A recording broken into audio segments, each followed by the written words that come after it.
This is Pet Life Radio. Let's talk pets. The views expressed by guests on this program do not necessarily represent the views of the host or owners of the Doggy Diva show and do not necessarily constitute endorsement of products. Medical information discussed by guests on this program are those of the guests and is only for informational purposes and should not replace medical advice by your local veterinarian professional. Hi, this is Susan Marie from the Doggy Diva show. This week, did you know bread dough can be toxic for your pets? Also, the power of dogs to inspire us. Then, how the environment affects your pets as well as you, and celebrating Canine Veterans Day. That's what's on our show this week. Stay with us. Hey, did you hear that? What is that? It's the bark heard round the world. The Doggy Diva show. Here's Susan Marie.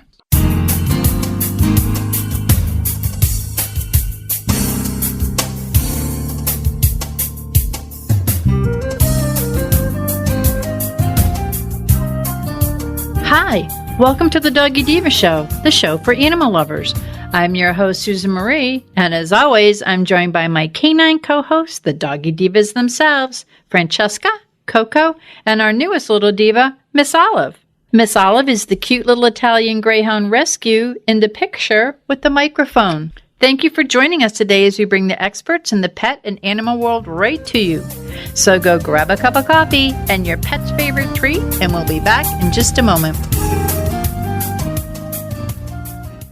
Hey, cat people. Litter box smells always on your mind? Think about your cat, not the box, with World's Best Cat Litter, the litter that delivers big odor control in a tiny package.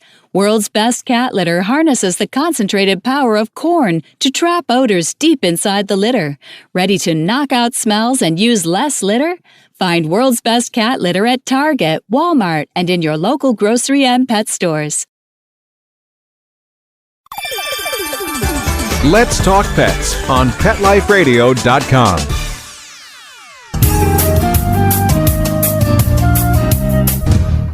Welcome back to the Doggy Diva show. We have Monica Layton, owner of Professional Pet Sitting. Monica, one of the things we've talked about, and we talk about it around the holidays, and we talk about it for different events for people who do a lot of baking, but there is such a danger in something that could be so much fun or so good for the pet parent, but not so good for the pet. Can you tell us about that?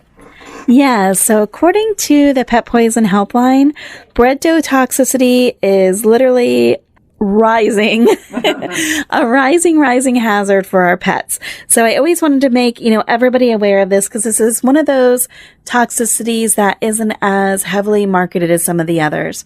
A lot of pet owners are aware, you shouldn't feed grapes, you shouldn't feed raisins, you shouldn't feed macadamia nuts, things of that nature. But a lot of people are not familiar about, the homemade bread doughs, and the effects that it can have.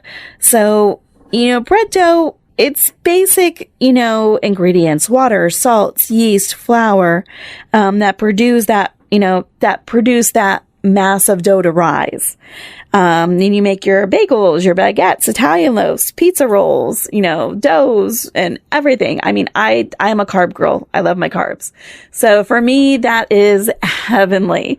However, I myself was not aware of how quick and how hazardous that rising dough before it is cooked can actually be to our pets. So yeast, the main, ingredient in the bread making that makes it rise, is actually like a single-celled fungi. And the problem with this is some of these organisms have alcoholic fermentation. Okay.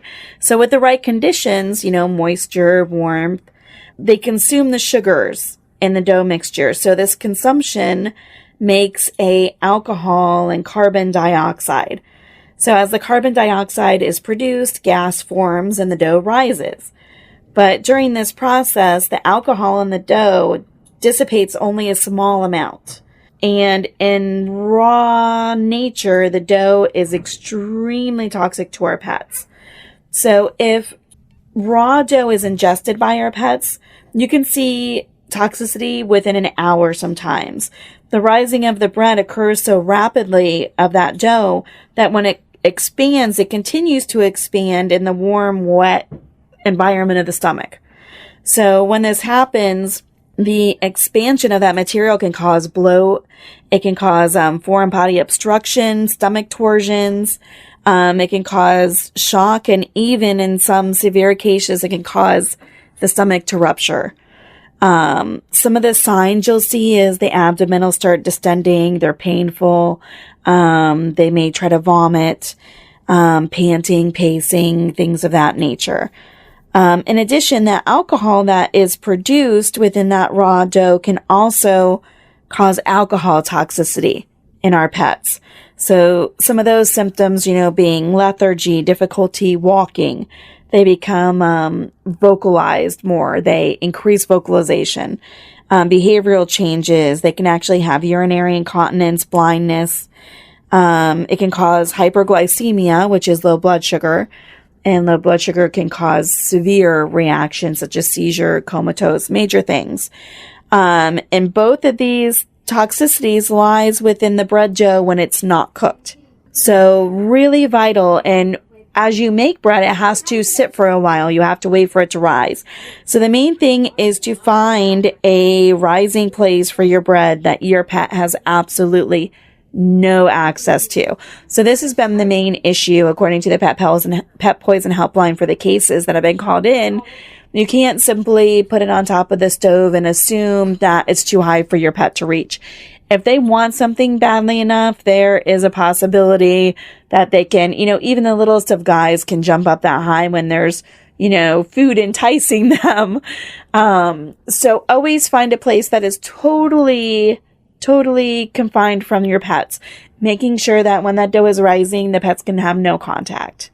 Now, Monica, is this for dogs and cats, or is this just a dog-related issue?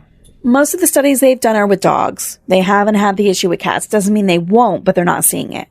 I had dogs that were counter surfers because they were big, but the cats, and when a dog wants to get up, I've watched that happen too, little dogs, but I didn't know whether the cats, because of course mine always found their way when something yummy was on the counter. I had to make sure it was totally almost people proof, because my kitty would be there going, oh, that looks good. So I just didn't know if it was for dogs and cats, but I would say on the safe side, keep your cats away from it too. Absolutely. As a precaution, I definitely would. I can't imagine that it would be safe for them. Just because they're not seeing a lot of reported cases of that doesn't mean that will not be the case for cats as well. But the main thing is, if they do get into any undigested, any uncooked dough, get them to a veterinarian right away. I mean, you're definitely going to need to be seen. Something's definitely going to need to be done, and you want to do it as quickly as possible. Well, as always, this is really important stuff. I thank you very much, and have a great week. Thank you so much. Coming up, tales of inspiration and the life-changing power of dogs. Stay tuned. Does your dog itch, scratch, stink, or shed like crazy?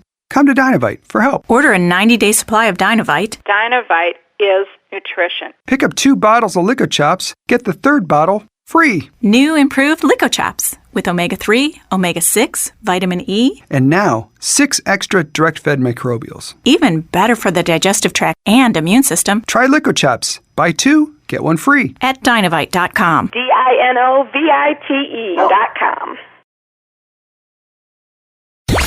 Let's talk pets. Let's talk pets On Pet Life Radio. Pet Life Radio. PetLifeRadio.com.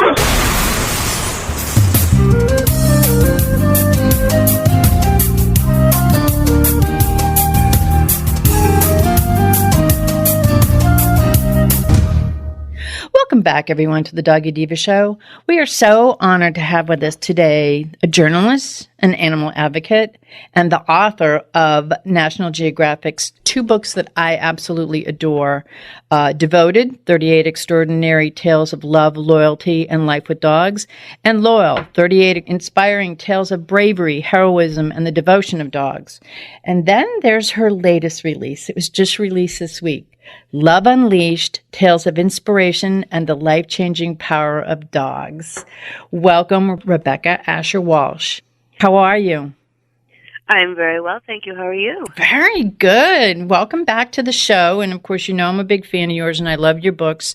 You have this wonderful theme through all of them. It's the like the pet parent animal bonding, or in any line of work that the animal is, there's this bonding. It's like this very beautiful theme. So for those listeners that may not be familiar with your work, can you tell us a little bit about yourself?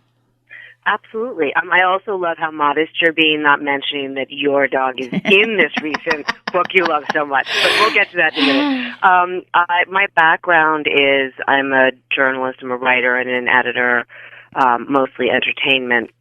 My side passion is dogs and advocacy for homeless dogs and adoption, and largely working with pit bulls. And when an editor at National Geographic came up with the original project, Devoted, she thought that I would be a good match for that. I had done a couple of other books for National Geographic, and they were familiar with my work and said, since you love dogs, why don't you give this a go? And it just turned into my passion project, finding these animals and talking to these people. And so we've ended up doing a trilogy, and the third book is out this week. And it is so beautiful. I mean, even just got little goosebumps. Just the dog on the cover and the way it looks is just so, it's endearing. The cover's as endearing as the book is just so full of love. Can you tell us what your inspiration was for doing Love Unleashed? Because it's a little different. As I said, you always have that same theme, that bond, that human-animal bond throughout your books, which I love. It tells the story from sort of like the animal's eyes and the human's eyes, which is the gift that you have. But can you tell us a little bit about your inspiration for Love Unleashed? Yeah, absolutely. This one was, for me, the most fun to do because after the first two, we'd sort of earned the right to do what we wanted. So the first one, Devoted, was a mix of different animals, different stories. The second one was focused solely on therapy dogs, service dogs, dogs who were official service of some kind. And when this book came along, I said, there are two things that I've really loved the most about the last two books, and one of those is the joyful stories, which doesn't mean they can't be poignant and moving, but not being bound to have to do service dogs or therapy dogs really freed me up in some ways, and also focusing very specifically, in most of the cases, on rescue dogs, because my feeling is there are just as many extraordinary stories about extraordinary dogs who weren't brought from a breeder. So there's no reason not to remind people that just because a dog is in a shelter doesn't mean the dog has done something wrong. If something's happened or there's something wrong with the dog. Mm-hmm. So I was able to really talk about a lot of dogs who've gone on to be amazing companions to people from shelters, and also the dogs who ended up in shelters because maybe they weren't meant to be pets and have gone on to be the most extraordinary arson detecting dog or bomb detecting dog. That every dog has a purpose in our human world and can serve it if given the opportunity. Well, you certainly did. I mean, there's animals in this book, and some of them were, whether they were found literally on the streets and jumped into someone's car, or that's really being a street dog, a very lucky one. Also, there's dogs that were homeless that got adopted. They became dancing dogs, artists, environmentalists. I mean, there's so many that had these hidden talents, and when you're in a rescue or shelter situations, you're looking at the animal, or you may see it on, Pet Finder or whatever, and you go, oh, I really like that dog. No one ever knows what these rescue dogs have inside them. And that's why I love this book so much, because you took it and it's like opening up a flower. It's like showing, it's like showing what these rescue dogs are about. And of course, my entire life and my show is predominantly about rescue, because I have rescue dogs, and I am so honored that you featured my little Olive in your book. Mm-hmm. That was such a delight. So, I just want to tell people who are listening how this happened, because you interviewed me for Loyal, and we started talking, I think we talked a little bit during the show about Olive, and then we started talking afterwards, and I said, but this is exactly the kind of story I'm doing in the book I'm writing now.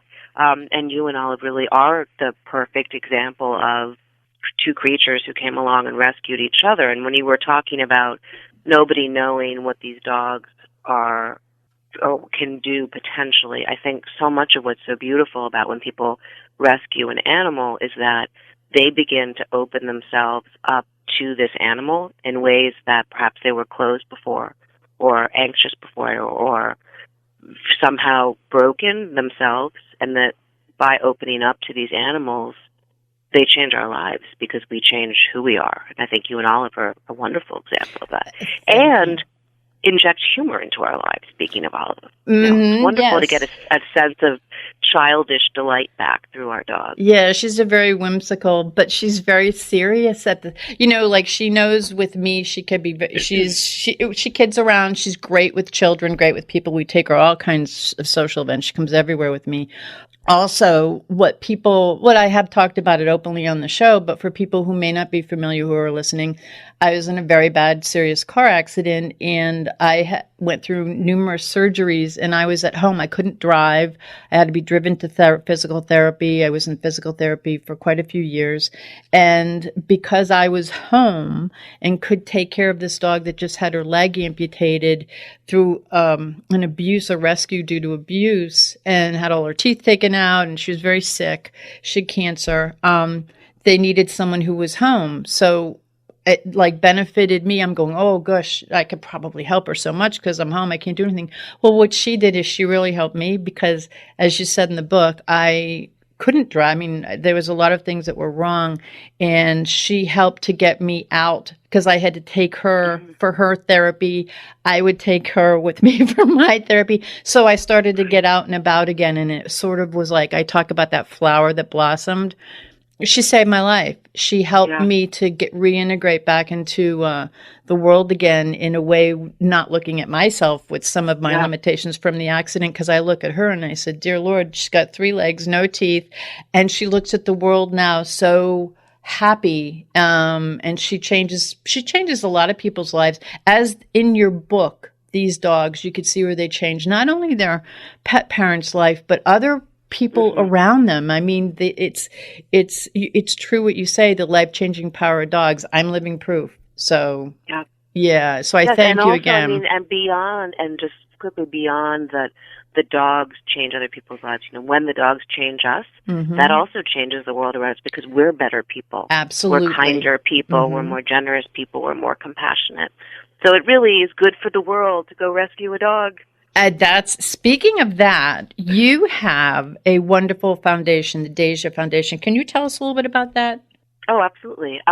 So I am a volunteer at our New York City shelter, which is a high kill shelter, and it's obviously a very complicated volunteer job. And a couple of other people and I became very frustrated that the two options too often seem to be that the dogs are either being euthanized or they're being pulled by rescues that are very, very overburdened because obviously they want to save every dog's life, but there aren't enough homes. And the dogs, as we were talking about, you don't really know the dogs, so they come out and they develop behavioral issues. And one of the things that we also saw was that when the dogs go into adoptive homes, and as you and I know from doing rescue and adoption work from dogs directly from shelters, they're pretty traumatized. So the dog isn't housebroken or isn't leash trained, or the dog's gotten kennel cough, or the dog's got pneumonia.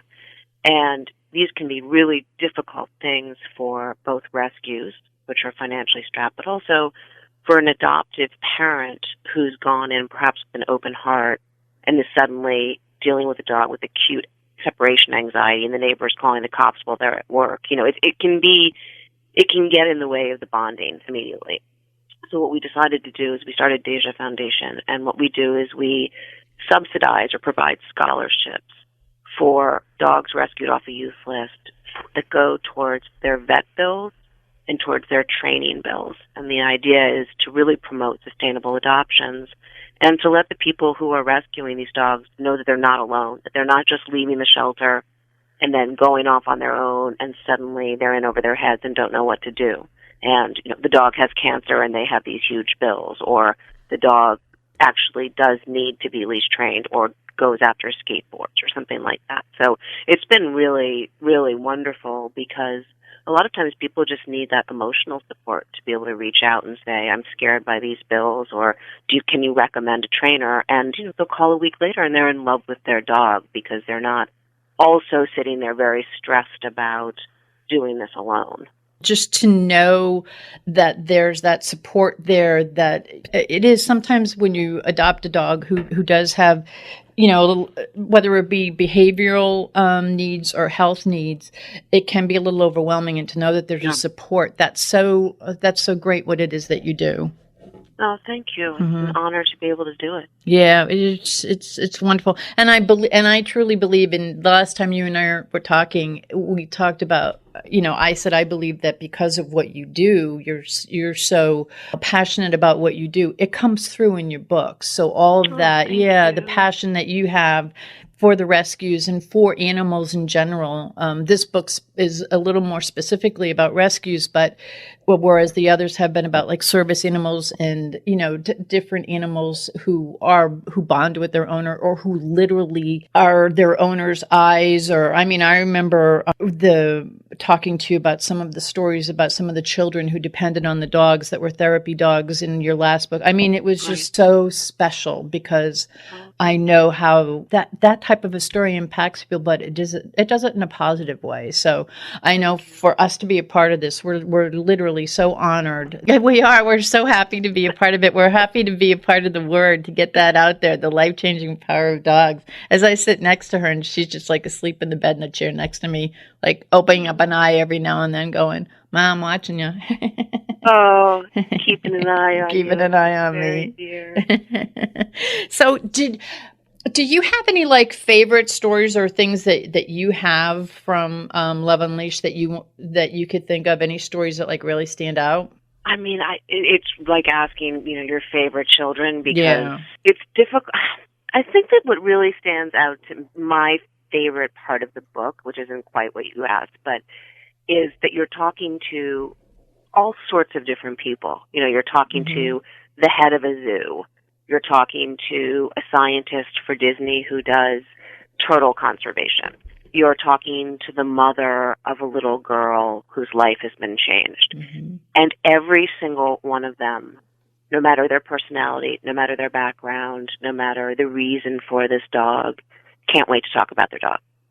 And it's the sweetest, sweetest, sweetest thing because, when you think about life, when you go through life, and it can be socially difficult and people are shy and uncomfortable, and sometimes life can seem like a cocktail party without any alcohol, and suddenly doing this book, everybody wants to talk and everybody wants to tell their story. And what they're really doing is telling the story of the dog, they think. What they're really doing is telling their own story. And it's just such an honor to bear witness to people's lives and people's stories and people's hardships and people's triumphs, and they'll tell you everything in honor of the dog.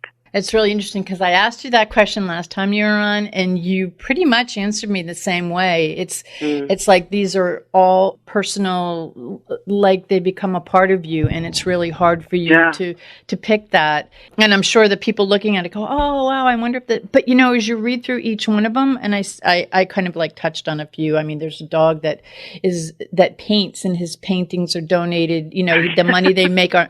It's amazing, and he was just like a regular rescue dog, and another one that dances and is just like a little YouTube sensation. And then you have people who are environmentalists, and you have them from all over the world. It's not just you have them from the United States. This is like an international book, and it's like an international book of just love. And it just shows that in the world right now, I think that the world needs that, like a connection, that love, like a connection. And what you did in this book is you helped to show that no matter where people live or no matter where they are, everyone feels how the person in the United Kingdom feels is the same way that I feel about my dog. My dog feels about me. That's the essence. And I would so advocate anybody who's sort of on the fence about rescuing, and I think it's in this book, and I think anybody knows this, there's a dog for everybody. So for you, it's an Olive. And for this really, really tough vet who's in the book, who's a recovering addict and just a macho guy, it's a giant, giant beast who'd had his tongue cut out by some abusive person, and he had to come along and they rescued each other.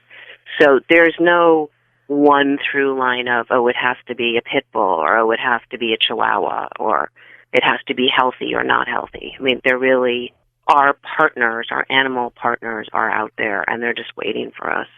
And it's interesting that you bring that up, because a lot of the dogs that are in this book are not healthy, are like all have special needs. But I mean, there are other animals in there that have their own special needs and their true gift shown through. And that's what you wrote about. Your words showed that no matter what the animal looks like or what their limitations are, physical limitations, their emotional love is what makes it.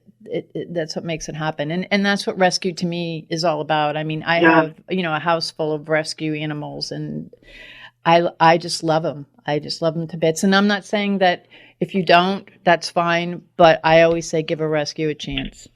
I love that. Good for you. Thank you. Yeah. So for those people who want to learn more about you, who want to learn more about the Deja Foundation, who want to learn more about all these fabulous books that you have and the latest, Love Unleashed, where can they go? They can Google me. I have a very, very minimal website, but it will allow them to contact me. It's RebeccaAsherWalsh.com, but again, it will come up in Google. And they can certainly go to Amazon, which has all the information there as well. Just so that the listeners know, Rebecca's book, Love Unleashed, is being featured in Suncoast Pet Magazine in the new and newsworthy section, which is where a lot of the new great products go. So I think the magazine's online right now, and you can go to suncoastpetmagazine.com and you will find the feature on Love Unleashed. And as always, I have to thank you. I have to thank you for being our guests. I have to thank you for all that you're doing with the animals. And I thank you for getting mine and Olive's story out there in such a beautiful way. My thanks are all to you. Thank you. Thank you for having me. Our pleasure. We'll be back in just a moment. Hi, Doggy Diva Show listeners. Susan Marie here to take just a half a minute to let you know how much we appreciate your being with us every week to hear great dog tips you can use with your pet, some great stories about rescues, fostering, and some heartwarming stories about second chances for pets who are now in loving forever homes. Be sure to go to our website, thedoggydiva.com, to see pictures of Miss Olive and other dogs we talk about on the show and get to know us a little better. That's thedoggydiva.com, DOGGY. We appreciate your feedback too. Okay, let's get back to the show. Coming up, a better way for you and your pets to enjoy your outdoor surroundings. Stay tuned. Molly, here's your dinner. Zeus, that's not your food. Don't let that happen to your precious cat. Elevate your cat's eating experience with the Cat Tree Tray. The Cat Tree Tray keeps your cat's food off the floor and conveniently located on the cat tree. It's the perfect way to eat. It's a beautiful wrought iron tray that easily attaches to your cat tree and keeps dogs and other critters out of your cat's dish. A must for multi-pet households. There's a 6-inch tray for large bowls and a 4-inch tray for smaller bowls. Purchase your Cat Tree Tray today. Go right now to cattreetray.com. That's cattreetray.com. CATTREETRAY.com. Let's Talk Pets on PetLifeRadio.com.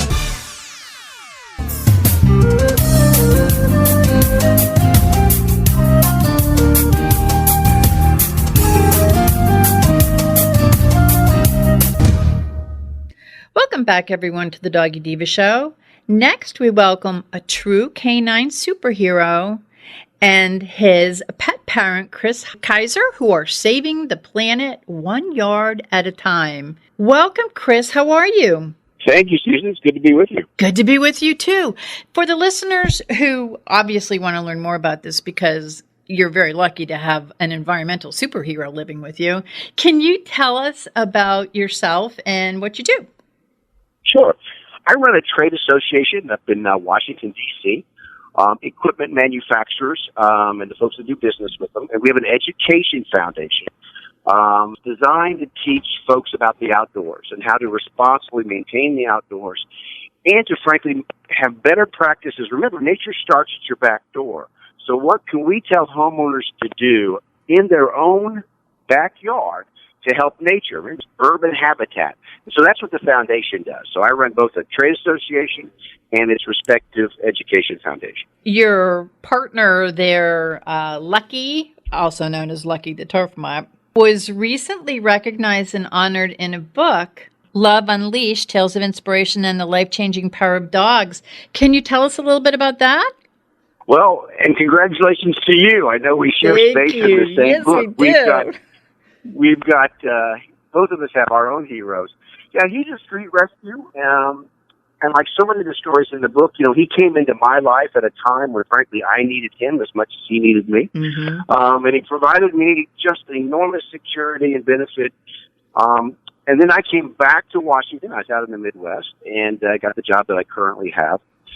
And as we looked at how to connect with kids, how can we connect to kids to teach them the kinds of messages we want to teach them about the outdoors, responsible sustainability, responsible management, that they, in fact, can teach their parents.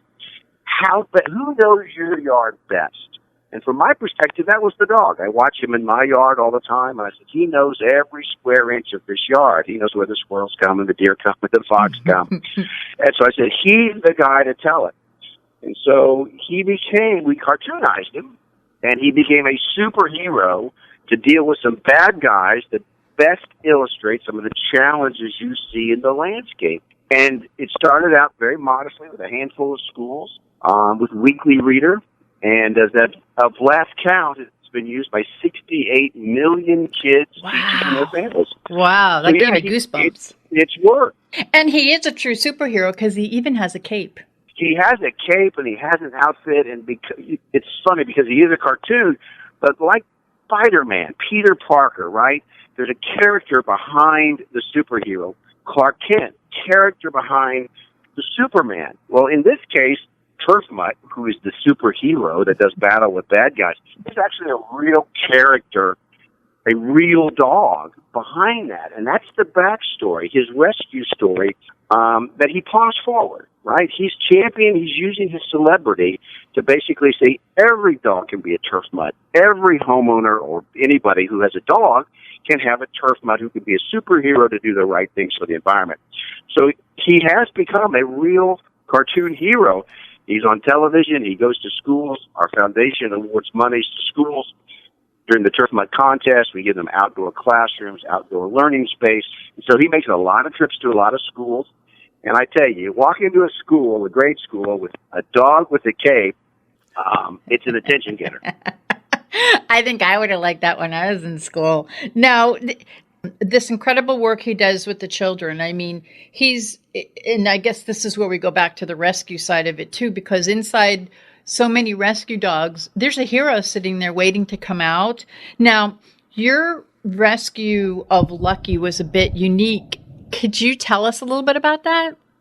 Sure. I was involved in a political campaign, and it was a bitterly cold day in Indianapolis, Indiana. And I was very near downtown, heading to an office, driving in a very large highway, a big road that runs adjacent to the highway, 4 lanes across, and it was dark. And I was driving almost downtown, right at the interstate, and this little dog literally shot in front of the car. And he just was running for his life. He ran down the middle lane of the 3-lane road, all one way. And I pulled the car in behind him because I didn't want him to get hit. They were, fairly busy street. And he ran into an intersection, and I think he ran into a car. He didn't get hit, but I think he bounced into a car. So I pulled the car into the intersection against the light because he was going to get hit. And got right beside him, opened the car door, and I said, come here. And he stood up. He's banged up pretty good. I mean, he'd been on the street a bit. And I picked him up and put him in the car, and the rest is history. I know. What a wonderful story, though. True story. We drove him out to the vet, and he did not have a chip, and we put some local signs up. But he'd been on the street for a bit. The vet said he was in pretty tough shape. He was malnourished and dehydrated. and he'd been banged up. And so, we both started out together at that moment. I'm a firm believer, Chris, that there are no mistakes in life, and you two are meant to be together. You both found each other, and kind of like Olive and I, it's like something that you can't explain. Literally, he went from the streets right into your life from the car. I mean, he literally picked you. So that's just so wonderful. And he's a terrific dog. And what you guys are doing for the environment is wonderful, too. One of the things we talked about is, getting our yard ready and having it safe, environmentally safe. And, my listeners are pet parents. Can you give us some tips on having a great yard? That I know that this is something that you and Lucky talk about all the time. Could you have some tips for us because we're getting ready for spring, to get your yard in shape? Sure. One of the core critical things to know is, where do you live? Which is really important. This is a big, complex country, lots of climatic zones. And so where you live in Florida is very different from where I live in the mid-Atlantic, which is very different from where we do the TV show out in California. So it's a big, complex country. What's right for you might not be right for the next place. There are some places that are water balanced, and we have to use water wisely. That's one of Turf Mutt's key messages. So the key is to know your zone. What's your climatic zone? So you're choosing the right plants for where you live. That way you don't need supplemental water or fertilizers or pesticides. You don't need any of that. And so you can find the right... The thing about dogs, and I've had a lot of dogs throughout my life, they can be tough on outdoor space. The nice thing about outdoor space is it's a good, safe space for the kids, the family, the dogs. And so turf grass is particularly good, but you want to get the right kind of turf grass. And there's tough kinds, and again, there's climatic appropriate, drought resistant, etc. And there are certain kinds of turf that are better for dogs. So there alone, just the grass, which is sort of pretty tough stuff, you can choose the right one for where you live. One of the things we also encourage homeowners to do is include flowering plants. It can be a bush, a butterfly bush. So many of us live in migrating areas where insects and birds are just passing by overhead, and they look down. Even in the big city, they'll see green, and that's urban habitat. If we just do a little bit, we can help those folks, those birds and bees, when they need to rest and recharge by feeding them, and that can be as simple as a flowering plant that's unique to your region, that also is pollinator support. Bees, butterflies, hummingbirds, even bats. Without pollinators, we don't eat. So we need to support pollinators, and so every homeowner can do that by just including a handful of flowering plants. So those are the kinds of key messages Turf Mutt has for homeowners. The other thing about landscape, as you come into spring, know what you want to do. Try to plan that out. If you're going to use a landscaper, sometimes they'll get busy in the spring. You kind of have to get a sense of what you want. If you've got equipment, again, I represent companies that make outdoor equipment. You have to make sure it's in good shape to run. You want it to, like emergency equipment, chainsaws, generators. For those of us who've had experience in Florida, you want that stuff to work when you need it. Mm-hmm. And so you have to plan for that. You have to know the fuel, know your right fuels. So those are some of the things you can do to get ready for the spring. I think that those are wonderful tips. I really like the one, too, about the pollinator. I had no idea. We all plant, flowers, and you try to plant things that are appealing visually, but to know that you could plant something or, have something in your yard that does so much more than just look beautiful. It actually has a purpose. Absolutely. We just did a school in Clearwater, Florida, that won one of the Turf Mutt contests. We gave them an outdoor classroom, and so many of the students had never held a plant. They'd never dug a hole. They'd never been in the dirt. And it's a great teaching exercise, and so we gave them a flowering garden. And literally, on the first day after we've cut the ribbon, if you will, butterflies and bees were in the space. Oh, and so there was an on-site testament to the power, and they're like, holy cow, you talked about this. I said, yes. And these honeybees, these are pollinators. They're going to go back and they're going to pollinate other flowers and foodstuffs. So we put in some butterfly bushes, and lo and behold, a bunch of butterflies showed up, as did hummingbirds. Nature is so much smarter than we know or we give it credit for. All you have to do is plant it, and they will come. Use a living landscapes. Plant real plants. Don't use plastic grass and plastic plants. Plant something that's alive. And you don't have to have a yard. You have a balcony or an apartment or a condominium or a roof. A pot will do it. Put a flowering plant in a pot on your patio, and you'll be amazed at what shows up. Wow, that's such great information. For the listeners who want to learn more about you, learn more about Lucky and all of the good work you do and all of this information that you're giving us, where can they go? A couple of different spots. The superhero, of course, has his own website. He's way more famous than I am. I just get to drive him around. He does a lot of traveling. That sounds familiar. He's at turfmutt.com, turfmutt.com. That's a site we share with Scholastic. That's our education partner that puts this curriculum into the schools. There's also livinglandscapesmatter.com, which talks about the need for living landscapes and knowing your zone. Those are the two best places. And if you want to learn about power equipment, OPEI.org. That's the Outdoor Power Equipment Institute, and that's the organization that I run. And so there's a bunch of equipment manufacturers. So if you want to learn about machines, that's the place. If you want to learn about turfmutt.com, and livinglandscapesmatter.com. Well, and it's also important because it all works together. It all comes together, and that's why it's so important that that the listeners can go and find out what they need in all of those sites. So, and I thank you for you being a guest on our show today. I personally learned a lot, and I congratulate you and Lucky for being featured in Love Unleashed, Tales of Inspiration and the Life-Changing Power of Dogs by Rebecca Asher Walsh, which is available on Amazon and other book locations. But it's a really wonderful book, and if you want to learn more about Lucky and the incredible work that he does, I mean, he certainly is, I know why he's named Lucky. He's really lucky. He is. And he's very, very special and very photogenic, by the way. He is a handsome beast. And that goes to show you that a hard scrabble street dog or a shelter dog can make fantastic, wonderful pets. They teach us about humanity and redemption. And you served your life if you've adopted a dog, and they know it. So I encourage your listeners to get out there and adopt their next best friend. Oh, I couldn't have said it better. Well, thank you for being our guest. Thank you and Lucky for all of the wonderful work that you're doing for the environment. And thank you for working with the children and teaching them. And thank you. Please thank Lucky for us too. So okay. We've got his page open in the book. Okay. Thank you very much. We'll be back in just a moment. Coming up, dogs serve an important role in our military, and that is one reason we celebrate and honor them on Canine Veterans Day. Stay tuned.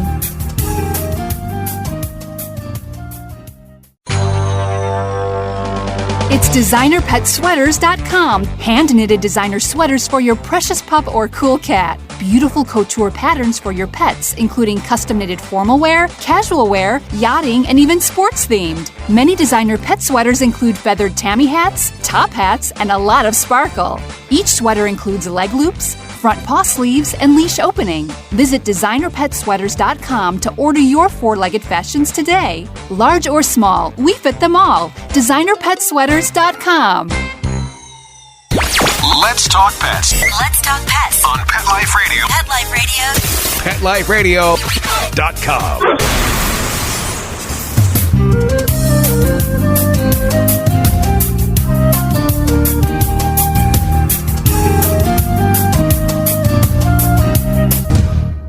Welcome back, everyone, to the Doggy Diva Show. We are celebrating a very important day this month, and it's on Tuesday, March 13th, and it's Canine Veterans Day. And we're so honored to have with us today U.S. Navy Corpsman Joe Worley of America's Vet Dogs. Welcome, Joe. How are you? I'm doing fine. How are you? Very good, thank you. Can you just tell the listeners a little bit about yourself and about your work with vet dogs? Absolutely. So I was in the Navy, and in 2004, I ended up getting injured. I ended up losing my left leg above the knee to an IED, trying to assist Marines. As a corpsman, we're medics. Spent a lot of time in the hospital, a lot of surgeries and things like that.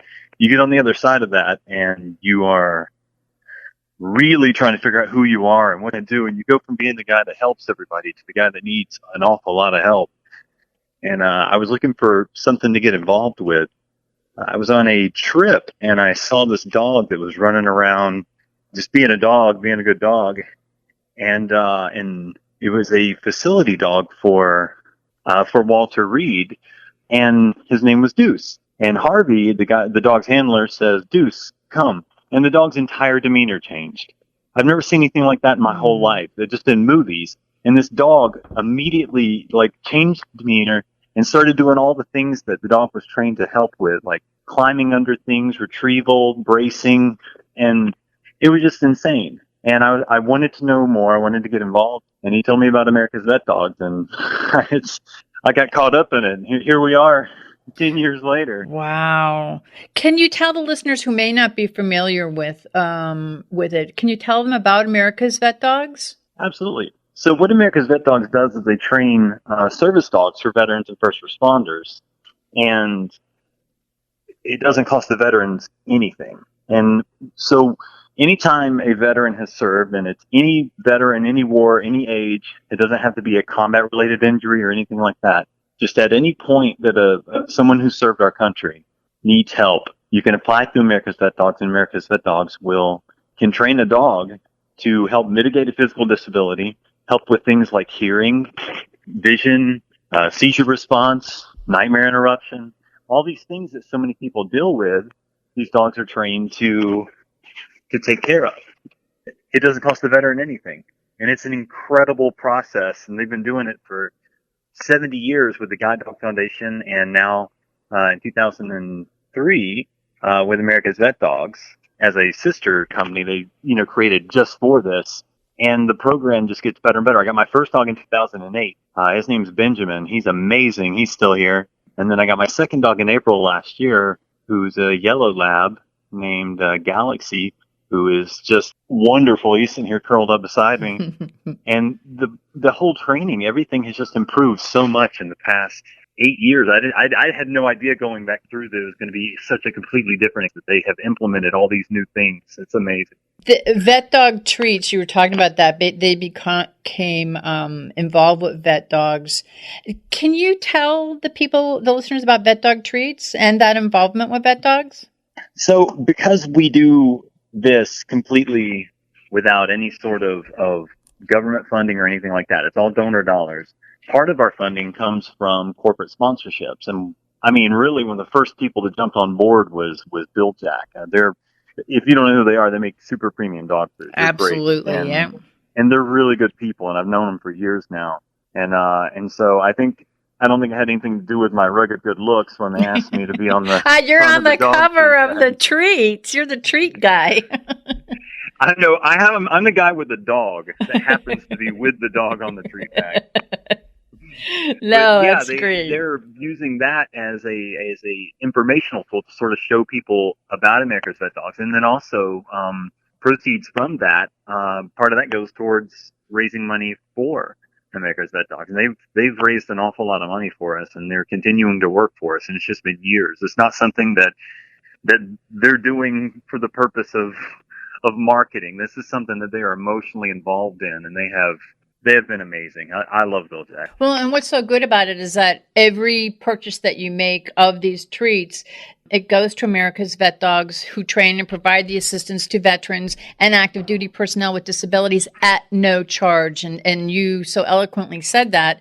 And each bag of treats helps to make a difference in the lives of these American military heroes. And these people, I mean, like I said, I was a corpsman. I was a medic. I've been taking care of people. That's my whole job. And this is something that I found that I can still do that job, even though I can't run anymore. I can't, do a lot of the things that I used to be able to do. I can still help people.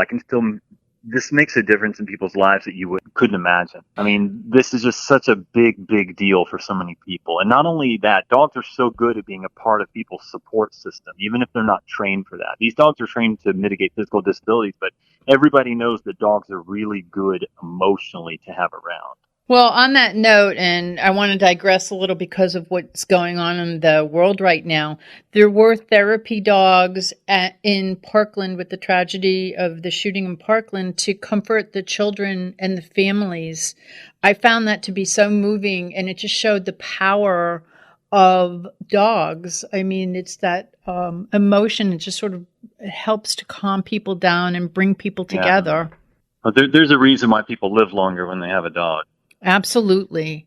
Absolutely. Beautiful. I saw that picture of all those dogs lined up, and I wanted to lay on the ground in front of them and just cuddle with all of them at the same time. It's so important, and that's why it's so important what you're doing. Joe, where can the people go to learn more about Vet Dogs Treats and learn more about America's Vet Dogs? So you can actually go to vetdogs.org. We also have a Twitter and a Facebook, and you can find out about that. Bill Jack has a Facebook as well. I'm not sure about their Twitter, but it's they do. They have a Twitter. Yeah. But if you go there, you can find out all sorts of things. You can find out ways that you can help. We're always in need of weekend puppy raiser volunteers and stuff like that. We have a lot of our dogs go through prison programs, which is incredible. And they need people on the weekends to help socialize the animals. So say I live in the city, getting a dog used to going on the subway or a train would really, really help. That's really great, because I was going to ask, how can we get involved as listeners with the program? See, if you're like me, you're not super rich people that have just money laying around and we have to have money. So I'm not saying anything about that, but I am saying that volunteers are the only way that we really can function. If we had to pay everybody to do everything that we do, we would not be able to function very efficiently as a nonprofit. We always need volunteers. We have events going on all over the U.S. all the time, mostly in the Northeast and in the Southeast, and we are branching out. We have dogs all over the U.S., but, as far as having places where we function out of, where, we're moving westward, we're growing, we're having a good year so far.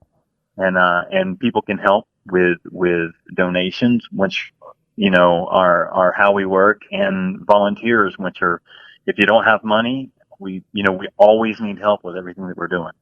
Where can the listeners go if they want to make donations, if they want to get involved? Where can they go to learn more?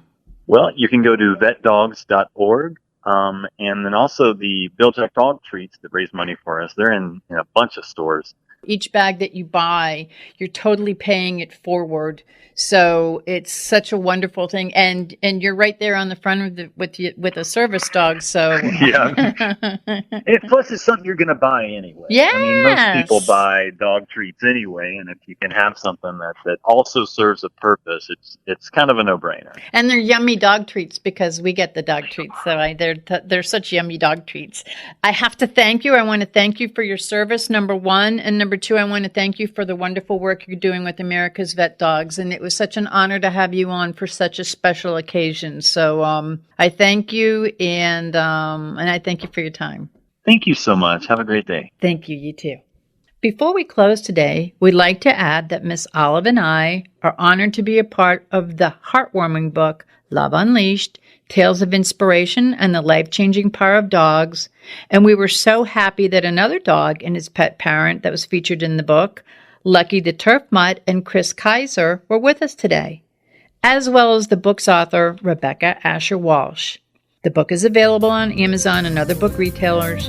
We know that you will enjoy it just as much as we do. Pet Life Radio, the #1 pet radio network on the planet, joins forces with iHeartRadio to put the power of your pets in your pocket. Awesome! Download the iHeartRadio app and rock Pet Life Radio on your phone, on your tablet, on your Xbox, in your car. Pet talk, pet tunes, and fun pet times. Pet Life Radio and iHeartRadio. Positively Possum.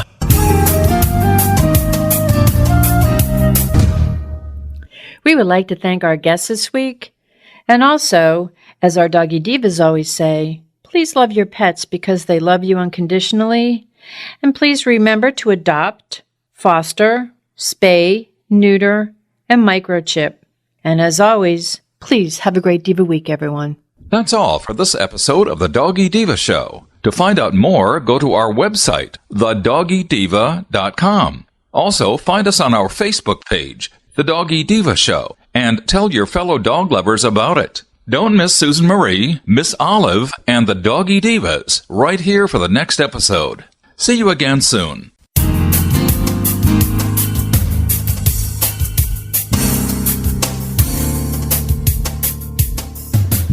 Let's Talk Pets, every week on demand, only on PetLifeRadio.com.